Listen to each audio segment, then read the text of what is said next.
라스콜리니코프는 누가 리자베타를 죽였는가를 소녀에게 이야기하지 않으면 안 되었다. 그러나 그 집이 가까워오자 갑자기 마음속에 공포를 느껴 힘이 쭉 빠지는 듯했다.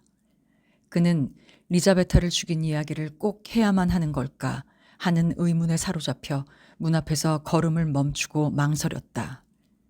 그러자 다음 순간 그는 그것을 말하지 않을 수 없고 또 이 순간을 연장시킬 수도 없다는 필연성을 느꼈다. 그는 더 이상 생각하고 고민하고 싶지 않았으므로 급히 문을 열었다. 소냐는 탁자에 팔꿈치를 괴고 두 손으로 얼굴을 감싸고 있다가 라스콜리니코프를 보자 후다닥 뛰어 일어나서 기다리고 있었다는 듯이 그를 맞았다. 라스콜리니코프는 옆으로 가서 방금 소냐가 앉았던 의자에 앉았다. 어때요, 소냐? 모든 것은 사회적 환경과 거기 관련된 습관에 뿌리박고 있는 거요. 아까 당신은 그것을 깨달았소? 고뇌의 빛이 소냐의 얼굴을 덮었다. 제발 어제 같은 말은 말아주세요. 그렇잖아도 괴로워 죽을 지경이니까요. 그녀는 혹시 이 말이 그의 기분을 상하게 하지는 않았나 해서 미소를 지어 보였다. 나는 바보가 되어서 그냥 뛰쳐나왔어요. 지금쯤 거기선 어떻게 됐을까요? 나는 곧 다시 가보고 싶었지만 어쩐지 당신이 오실 것만 같아서. 라스콜리니코프는 아말리아 이바노브나가 집을 비워달라고 강요해서 카체리나 이바노브나가 진실을 찾으려고 어디론지 뛰쳐나갔다는 이야기를 그녀에게 들려주었다. 어머나, 이 일을 어쩌면 좋아. 그럼 빨리 가봐야겠어요. 그녀는 이렇게 말하고 서둘러 망토를 집어들었다. 당신은 언제나 그렇군요. 당신의 머릿속엔 그 사람 생각밖엔 없어요. 나하고도 좀 같이 있어줘요. 하지만 어머니가... 카체리나 이바노브나도 반드시 당신 생각을 할 거요. 이제 여기에도 들릴 테니 두고 보시오. 소냐는 안절부절 못하며 의자에 앉았다. 라스콜리니코프는 말없이 마룻바닥만 내려다보면서 무엇인가 골똘히 생각하고 있었다. 사실 이번에 레베자트니코프나 내가 그 자리에 없었더라면 루지는 당신을 감옥에 쳐넣었을 거요. 정말이에요. 소냐는 가느다랗게 말했다. 사실 말이지만 레베자트니코프가 거기에 나타난 것은 정말 우연이었어. 만일 감옥이라도 들어갔다면 어떻게 됐을 것 같소? 왜 또 말이 없습니까? 잠시 후 그녀가 시종 대답이 없자 또 물었다. 무슨 이야기든 해야 할 게 아닌가요? 이건 정말 농담이 아니오. 소냐, 이런 걸 좀 생각해 보시오. 당신이 루진의 계획을 미리 다 알고 있었다고 한다면 그 때문에 카체리나 이바노브나도 아이들도 그리고 당신까지도 함께 파멸하게 된다는 걸 알고 있었다면 어떻게 되었겠소? 폴리아도 마찬가지죠. 그 애도 역시 같은 운명의 길을 밟게 될 테니까. 자, 여기서 말이오. 만약 이때 모든 것이 당신 결심 하나에 달려 있다면, 즉 말해서 이 세상에서 루진과 그 아이들과 어느 쪽이 살아야 할 것 같소? 나는 그것을 알고 싶어요. 소냐는 불안스러운 눈으로 그를 바라보았다. 이 간접적인 말에는 무언가 꼬집어낼 수 없는 특별한 것이 숨어 있음을 느꼈다. 나는 왠지 전부터 꼭 당신이 그런 질문을 하시리라는 예감이 들었어요. 그렇다면 더욱 잘 됐군요. 그래, 당신은 어떻게 해결하겠소? 왜 있을 수 없는 일에 대해서 물으시는지 알 수가 없어요. 그럼 루진이 살아서 추잡한 짓을 계속하는 게 당연하다는 말이군요. 당신은 그것조차 판단할 능력이 없는 건가요? 하느님의 뜻을 감히 저희가 어떻게 알겠어요. 하지만 당신은 왜 그런 쓸데없는 질문을 하시지요? 누구는 살아야 하고 누구는 살아서는 안 된다는 그런 심판의 권리를 대체 나에게 누가 주었나요? 하느님의 뜻을 개입시킨다면 더 말할 필요도 없는 거요. 라스콜리니코프는 침울해져서 말했다. 솔직하게 말씀해 주세요. 당신에게 무엇이 필요한가를 말이에요. 당신은 엉뚱한 곳으로 이야기를 몰고 가려 하는군요. 그렇다면 당신은 다만 나를 괴롭히려고 여기에 오셨나요? 그녀는 흐느끼기 시작했다. 그는 우수에 잠겨 그녀를 우두커니 지켜보았다. 어쩌면 당신의 말이 옳을지도 몰라. 나직하고 고느적한 목소리로 말한 그는 순식간에 다른 사람이 돼버린 듯한 느낌이었다. 어제 난 절대 용서를 빌려고 오진 않겠다고 말했죠. 그런데 지금은 용서를 빌듯이 말하고 있는 거요. 내가 루진과 하느님의 뜻을 말한 것은 모두 나 자신을 위한 것이었소. 즉, 나는 용서를 빌고 있는 거요, 소냐. 그는 머리를 떨구고 두 손으로 얼굴을 감쌌다. 그러자 불현듯 이상하게도 소냐에 대한 증오감이 일었다. 그는 스스로의 감정에 놀라서 머리를 치켜들고 소냐의 얼굴을 뚫어질 듯이 바라보았다. 그녀는 애처로우리만큼 괴로운 눈으로 그를 주시하고 있었다. 거기엔 사랑이 담겨 있었다. 그의 증오심은 연기처럼 순식간에 사라져버렸다. 그는 다시금 두 손으로 얼굴을 감싸 쥐고 고개를 떨구더니 또 무슨 생각에선지 갑자기 파랗게 질린 얼굴로 일어나 조용히 소냐의 침대로 옮겨 앉았다. 왜 그러세요? 소냐는 깜짝 놀라서 물었다. 그는 한마디도 할 수가 없었다. 대체 지금 자기가 무엇을 하고 있는 것인지 그 자신도 알 수가 없었다. 그녀는 그에게 다가가 그의 옆에 나란히 걸터 앉았다. 그는 더 이상 참을 수가 없었다. 아니, 왜 그러시죠? 아무것도 아니야. 소냐, 그렇게 놀랄 것 없어. 잘 생각해보면 정말 아무것도 아닐 거야. 왜 나는 여기 와서 당신까지 괴롭히고 있는 걸까? 대체 난 왜 그러고 있는 걸까? 난 오래전부터 이 질문을 나 자신에게 수없이 하고 있는 중이요. 당신은 무엇을 그토록 고민하고 계시는 건가요? 그녀는 그의 얼굴에서 시선을 떼지 않으며 고통스러운 듯이 말했다. 그런데 소냐, 내가 어제 당신에게 무슨 말을 하겠다고 했는지 기억하나? 난 어제 돌아가면서 어쩌면 이것이 마지막 작별이 될지도 모른다. 하지만 만일 다시 오게 되면 누가 리자베타를 죽였는지 알려주겠다고 했지. 그녀는 전신을 파들파들 떨기 시작했다. 그래서 난 그걸 이야기해 주러 온 거야. 하지만 당신은 어떻게 그것을 아시지요? 소냐는 퍼뜩 정신이 드는 듯 빠르게 물었다. 그녀는 점점 호흡하기가 곤란한 듯 숨을 급히 몰아쉬었다. 알지. 그녀는 잠시 말이 없었다. 찾아내셨나요? 그 범인을? 찾아낸 건 아니야. 그렇다면 어떻게 그걸 아셨지요? 어디 맞춰봐. 그는 힘없이 말했다. 소냐는 전신의 경련을 느꼈다. 아니, 당신은 왜 나를 그렇게 놀라게 하시나요? 그녀는 어린애처럼 안타까운 미소를 지어 보이며 중얼거렸다. 말하자면 나는 그 범인과 막연한 친구 사이라고 할 수도 있고. 라스콜리니코프는 그녀를 응시하면서 말을 계속했다. 그 범인은 리자베타를 죽이려고 했던 게 아니야. 그냥 우연히 어떻게 되다 보니 죽이게 되었을 뿐이야.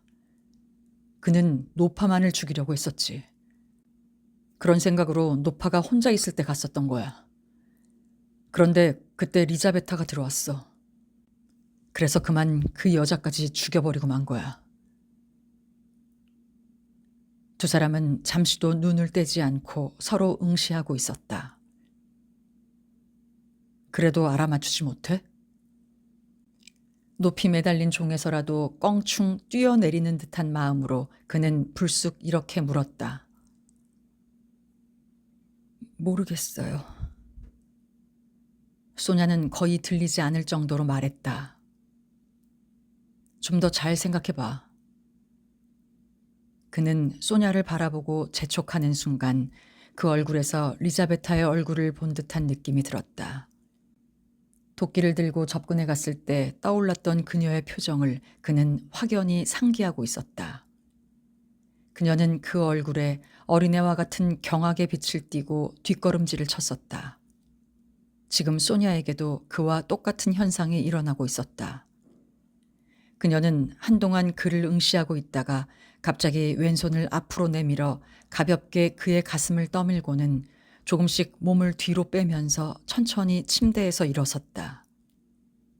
그녀의 몸은 점점 그에게서 멀어져 그의 얼굴에 쏠린 그녀의 시선은 점점 더 굳어갈 뿐이었다.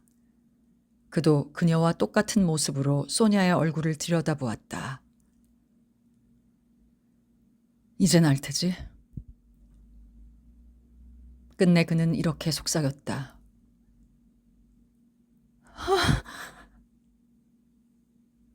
그녀의 입에서 무서운 비명이 터져 나왔다. 그녀는 빈 포대자루처럼 침대에 쓰러지며 얼굴을 베개에 파묻었다. 그러나 곧 몸을 일으키더니 재빨리 그의 곁으로 다가가서 그의 두 손을 으스러지도록 끌어잡고는 그의 눈을 응시했다.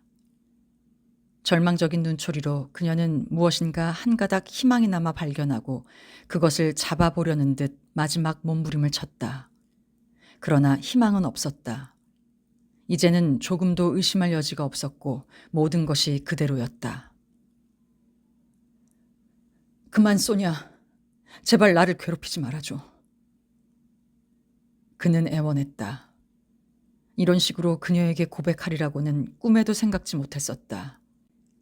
그녀는 넋을 잃은 사람처럼 벌떡 일어나더니 두 손을 비비면서 방 안을 서성댔으나 다시 그의 곁으로 다가와서 어깨가 맞닿을 정도로 붙어 앉았다.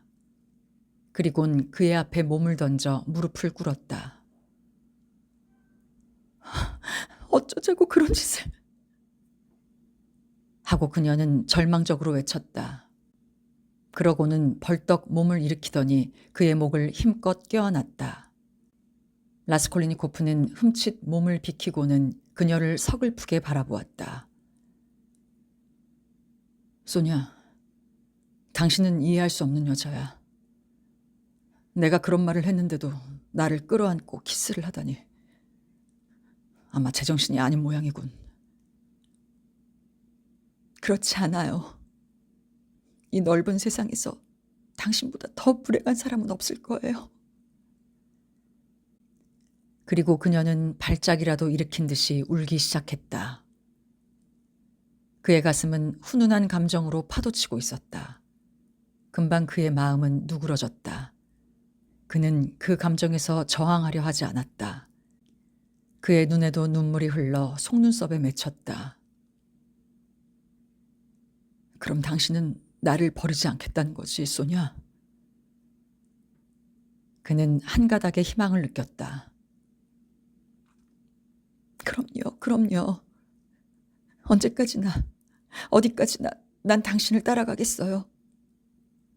하나님, 난 얼마나 불행한 여자일까요? 왜 좀 더 빨리 당신을 알지 못했을까요? 왜 당신은 좀 더 빨리 나에게 오시지 않으셨나요? 그래서 이렇게 왔잖아. 지금에야 오시다니. 지금 와서 뭘 해요? 우리 함께. 그녀는 미친 듯이 다시 그를 끌어안으며 되뇌었다. 당신과 함께라면 설사 징역이라도 가겠어요. 그는 온몸을 떨었다. 그의 입 언저리에는 아까처럼 증오에 찬 거의 오만스럽기까지 한 미소가 떠올랐다. 난 아직 징역 갈 생각은 없는지도 몰라. 소냐는 그를 쳐다보았다. 불행한 사나이에 대한 감상적인 어떤 동정이 가라앉자 다시금 살인자라는 끔찍한 생각이 그녀의 가슴을 강타했다. 무엇 때문에 무엇을 위해서 그런 살인을 저질렀는지 그녀는 전혀 모르고 있었다. 그렇다고 해도 그녀는 정말 그가 살인자라고는 믿을 수가 없었다. 정말이지. 어찌 된 일일까? 난 지금 어디에 서 있는 걸까? 어쩌자고 당신이 그런 결심을 하게 된 걸까요? 정말 그럴 수가 있을까요? 다만 돈을 빼앗기 위해서였지. 그러나 이제 그만둬, 소냐. 그는 지친 듯이 짜증스럽게 대꾸했다. 소냐는 정신 나간 사람처럼 막연히 서 있다가 갑자기 큰 소리로 외쳤다. 당신은 먹을 것이 없었군요. 어머니를 돕기 위해서 그랬죠? 아니, 그게 아니야. 난 그렇게까지 굶주리진 않았어. 또 어머니를 돕고 싶기도 했지만 그것도 완전한 이유는 될 수 없어.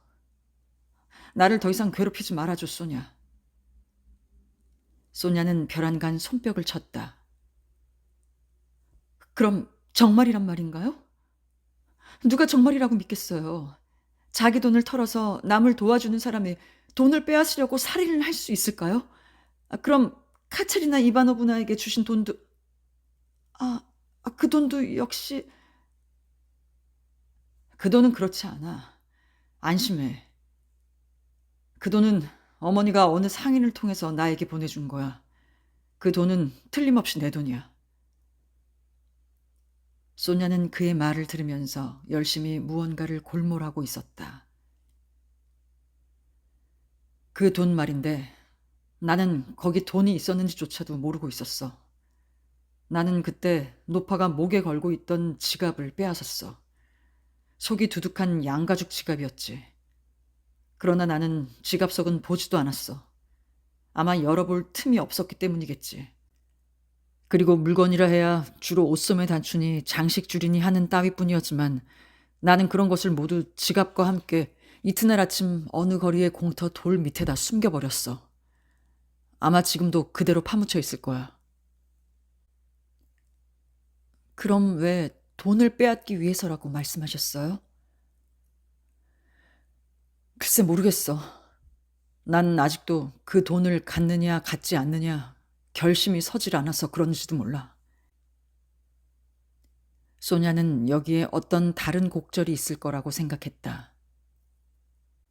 소냐, 내 말을 잘 들어줘. 만약에 내가 굶주림 탓으로 사람을 죽였다면, 만약 그랬다면 나도 지금은 행복했을 거야. 부디 그것을 알아줘야 해.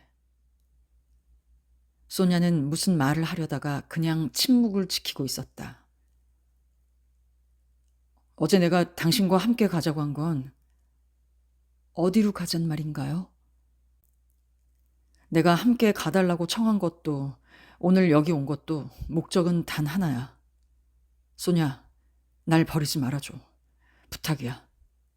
버리진 않겠지? 소냐는 라스콜니코프의 손을 꼭 잡았다. 그러나 난 무엇 때문에 죄다 고백을 했을까? 당신은 내 설명을 기다리고 있어. 그렇지만 당신은 이해하지 못할 테고 그 때문에 더 고민하게 될 테니 말이야. 아니, 이런 비열한 사내를 당신은 사랑할 수 있을까? 그러나 당신 역시도 고민하고 계시는 거려. 하고 소냐가 외쳤다. 소냐, 내 마음은 독으로 가득 차 있어. 그걸 알아야 해. 그렇기 때문에 난 여기에 온 거야. 그는 말을 멈추고 생각에 잠겼다.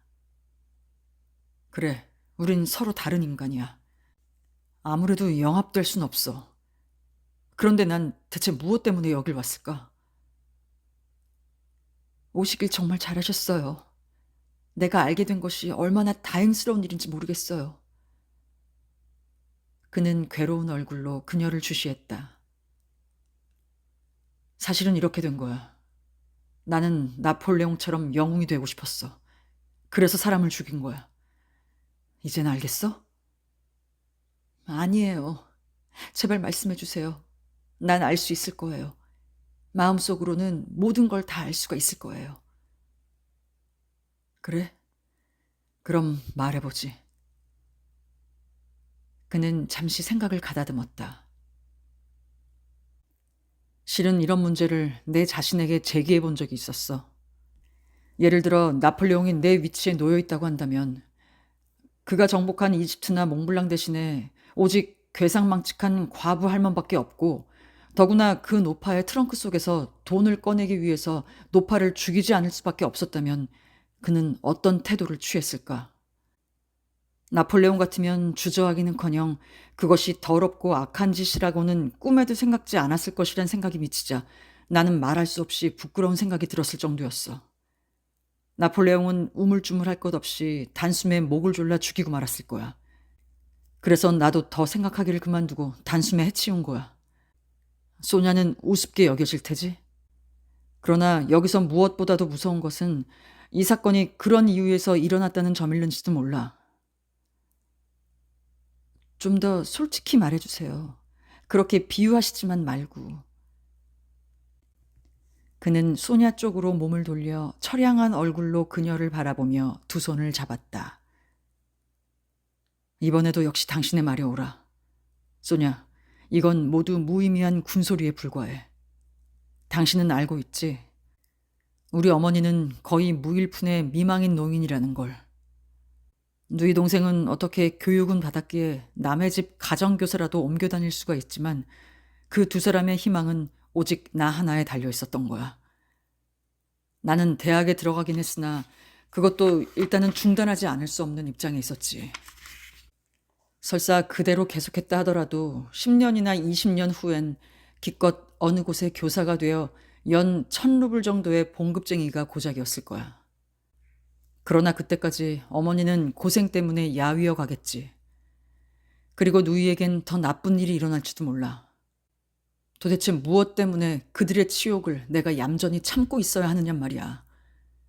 그들을 매장시키고 대신 나는 아내와 자식을 얻을 테지만 그들은 돈 한 푼, 빵 한 조각 없는 처지로 내몰리겠지. 때문에 난 결심한 거야. 노파의 돈을 손에 넣으면 어머니의 고생도 덜어드리고 마음 놓고 대학 공부도 할 수 있고 또 대학을 졸업한 후에 첫 발을 내딛는 미천으로 삼자고.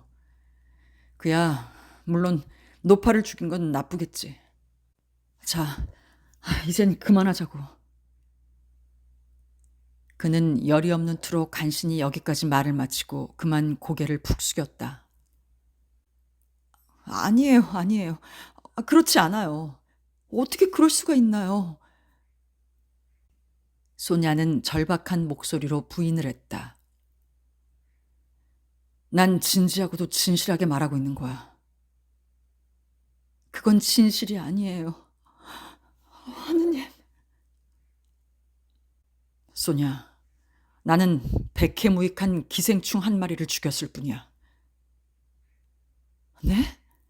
사람을 기생충이라고요? 물론 나도 사람이 기생충이 아니라는 정도쯤은 알고 있어. 그는 그녀를 이상스러운 눈초리로 바라보며 대답했다. 어쩜 지금 내가 거짓말을 늘어놓고 있는지도 몰랐소냐. 그의 눈은 열에 들뜬 병자처럼 불타고 있었다. 그의 입술에는 불안한 미소가 겉돌고 흥분한 마음의 그늘에서는 지칠 대로 지친 무기력이 얼굴을 내밀고 있었다. 그가 얼마나 고민하고 있는지 소냐는 잘 알고 있는 듯했다. 그녀 역시 심한 현기증을 느끼고 있었다. 아니, 그렇지 않아. 소냐, 어쩌면 대학 공부를 계속 할 수 있었을는지도 몰라. 학교 납부금 정도는 어머니가 송금해 줄 수 있고 빵이나 옷, 신발 따위는 내 힘으로 해결할 수도 있었어. 이건 틀림없어. 가정교사만 해도 한 번에 50카페이카는 받았으니 말이야. 그런데 나는 배알이 틀려서 일하려 하지 않았던 거야. 그래서 나는 거미처럼 제 집 한 구석에 틀어박혀 버렸어. 공부는 해야 하는데 책은 다 팔아버리고 노트와 수첩엔 손도 대지 않아서 먼지가 쌓일 정도였지. 난 그저 뒹굴뒹굴 누워서 생각하기를 좋아했었어. 그래, 생각하면서 깨달은 것은 두뇌와 정신이 확고하고 강한 인간이 평범한 인간 위에 설 수 있는 지배자라는 걸 안 거야. 많은 일을 과감히 해치울 수 있는 자가 올바른 인간이 되는 거지. 보다 많은 것에 침을 내뱉을 수 있는 자가 인간의 입법자가 되는 거고, 누구보다도 대담하게 행동할 수 있는 자가 올바른 인간이 되는 거야. 이것은 지금까지도 그랬고 앞으로도 영원히 그럴 거야. 오로지 소경만이 그것을 분별하지 못할 뿐이야. 라스콜리니코프는 줄곧 소녀의 얼굴을 보며 말했으나 그녀가 과연 이해하고 있는지 어떤지는 개의치 않았다. 세찬 열정의 줄기가 그를 사로잡아 버린 듯했다. 사실 그는 너무나도 오랫동안 누구와 마음 터놓고 이야기를 나누어 보질 못했었다. 당신은 하느님을 버리셨어요. 때문에 당신에게 벌을 내리시고 악마에게 넘기신 거예요. 그래, 난 어둠 속에 뒹굴고 있을 때 이건 악마에게 홀린 것이 아닐까 하는 생각이 떠오르곤 했었어. 농담 같은 건 그만두세요. 당신은 신을 모독했어요. 당신은 아무것도 몰라요. 하느님. 소냐, 난 결코 농담을 하고 있는 게 아니야. 나 자신을 잘 알고 있어. 난 악마에게 홀렸어. 그는 음산하고 집요하게 되풀이 말했다. 난 다 알고 있어. 그런 건 이미 그때 어둠 속에 누워있을 때 몇 번이나 자신에게 속삭였던 말이야. 그때부터 난 그런 넋두리에는 진저리가 났어. 난 모든 걸 잊고 새로 시작하고 싶어. 내가 공연히 자문대답하고 있다고 보는가? 인간이 기생충인지 아닌지를 놓고 내 스스로 묻는다 해서 나에게 인간이 기생충이 아닌 것이 되는 건 아니라네. 오히려 이런 생각조차 해보지 않은 사람이야말로 인간이 실상은 기생충과 다름없는 존재란 사실을 비로소 깨닫지 못하고 있는 건 아닌지 묻고 싶군. 나폴레옹 같으면 그런 짓을 했을까 안 했을까 하는 문제로 내가 그토록 오랫동안 고민한 걸 보면 나는 나폴레옹이 아니라는 걸 명확히 느꼈던 거야. 나는 그런 부질없는 생각에 갖은 괴로움을 견뎠어. 그리고 그런 고민을 내 어깨에서 떨어버리고 싶었어. 난 말이야, 그저 무작정 죽이고 싶었던 거야. 나 자신을 위해서 말이야. 이 점에 대해서만은 나 자신에게까지 거짓말을 하고 싶진 않았어. 나는 어머니를 위해서였거나 돈과 권력을 손에 넣어서 인류의 은인이 되려고 죽인 것도 아니야. 그건 당치도 않아.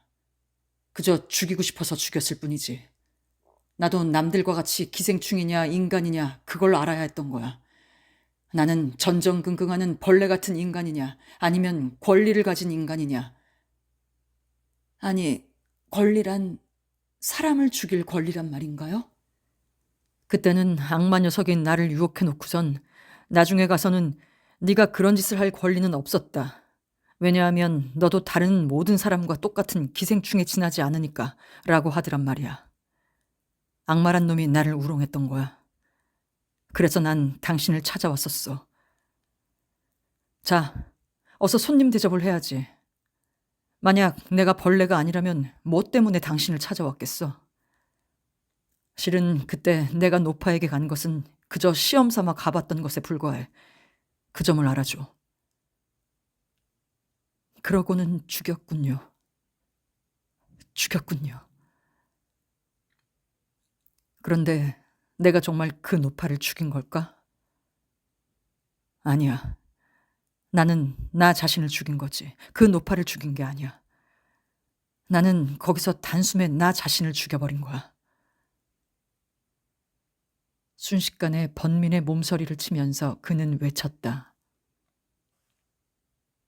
오, 하느님. 이런 고통이 또 있을까요?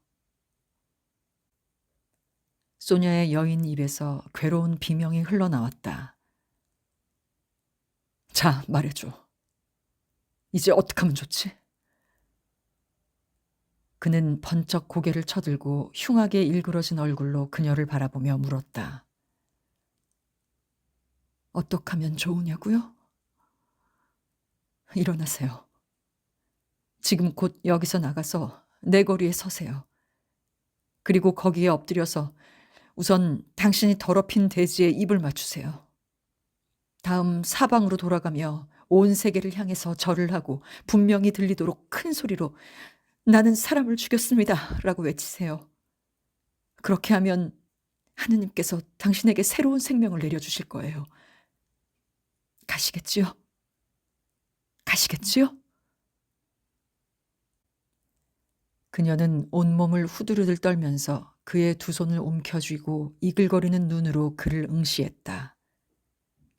그는 놀라움보다 오히려 그녀의 이 뜻밖의 감격에 어떤 충격을 느꼈을 정도였다. 소냐, 당신은 징역 이야기를 하고 있는가 보군. 자수를 하라는 건가? 그는 침통한 어조로 물었다. 고통을 받고 그것을 속죄해야 해요. 아니야, 나는 그런 자들한텐 안 가겠어. 그렇다면 대체 어떻게 살아가실 작정이세요? 도대체 어떻게 사람을 떠나서 살아갈 수가 있단 말인가요? 내가 그들에게 무슨 죄가 있다는 거지? 그들에게 무슨 말을 하라는 거냔 말이야. 환상에 불과해. 그들은 자기의 손으로 수백만의 인간을 살육하고 있으면서도 자기대로는 선행을 하고 있다고 생각하고 있으니 말이야. 그들은 모두 비열한 인간들이야, 소냐. 당신은 고민하게 될 거예요. 소냐는 두 손을 내밀며 애원하는 눈초리로 말했다. 난 어쩌면 나 자신을 너무 학대하고 있는지도 몰라. 어쩌면 나는 아직 인간이지 벌레가 아닌지도 몰라. 나는 좀 더 싸워보겠어. 야릇한 미소가 그의 입술 언저리에 떠올랐다. 그처럼 무서운 고통을 안고 어떻게 한평생을... 그러다 보면 익숙해질 테지. 내가 오늘 여기 온 건 놈들이 내 뒤를 쫓으며 체포하려 하고 있다는 걸 당신한테 알리려고. 소냐는 절망적으로 외쳤다. 아, 왜 그런 소리를 지르지? 아까는 날더러 징역을 가라고 해놓고선 이번엔 또 그렇게 놀라다니. 그러나 걱정할 건 없어. 난 놈들에게 결코 굴복하지 않을 작정이야. 만약 내가 감금되면 면회에 와주겠어? 그럼요. 가고 말고요. 가고 말고요. 그들은 폭풍 뒤에 황량한 바닷가에 밀려진 사람들처럼 처량한 모습으로 나란히 앉아 있었다. 그는 소냐를 물끄러미 바라보고 그녀의 사랑이 얼마나 훈훈하게 자기를 감싸주고 있는가를 감지하고 있었다. 한데 이상한 것은 그는 그렇게까지 사랑을 받고 있다는 것이 괴롭고 가슴 아프게 느껴졌다. 정말 그것은 이상하고도 무서운 느낌이었다. 소냐, 내가 형무소로 가더라도 면회는 역시 오지 않는 것이 좋겠어. 소냐는 대답하지 않았다. 그녀는 울고 있었던 것이다. 당신 십자가를 갖고 계시나요? 없으시죠? 자, 그럼 이걸 가지세요.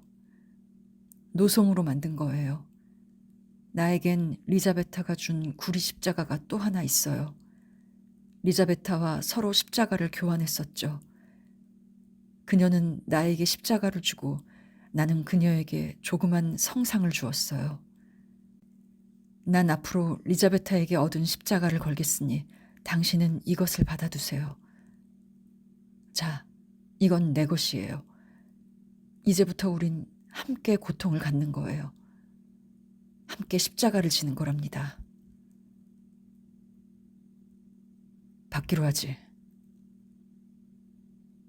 라스콜리니코프는 그녀를 실망시키고 싶지 않아서 그것을 받으려고 손을 내밀었으나 곧 움츠렸다. 지금은 안 되겠어, 소냐. 다음에 받을게. 네, 그래요. 그게 낫겠군요. 고통을 받으러 가실 때 이걸 걸고 가세요. 저에게 들르시면 제가 걸어드리겠어요. 그리고 함께 기도를 올리고 함께 떠나도록 해요. 바로 그때 누군가가 방문을 3번 노크했다. 소피아 세면어구나. 들어가도 좋습니까?